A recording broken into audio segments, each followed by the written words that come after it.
الهدافون التاريخيون للمنتخب الجزائري في كأس الأمم الأفريقية منذ انطلاقتها حتى نسخة 2025 التي تقام حاليا في المملكة المغربية. والبداية مع المركز الرابع الذي يحتله النجم جمال مناد الذي سجل 5 أهداف مع منتخب الجزائر. أما في المركز الثالث فيأتي أيضا بغداد بونجاح الذي سجل أيضا 5 أهداف.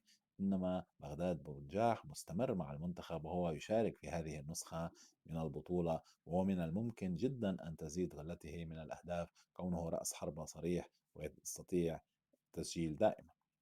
أما في المركز الثاني كوصيف فيأتي الأخضر بلومي نجم المنتخب الجزائري في الثمانينات والذي تألق بشكل لافت وسجل 6 أهداف مع محاربي الصحراء. في المركز الأول يأتي الساحر رياض محرز ب7 أهداف، طبعا بعد أن سجل هدفين في مرمى السودان اليوم.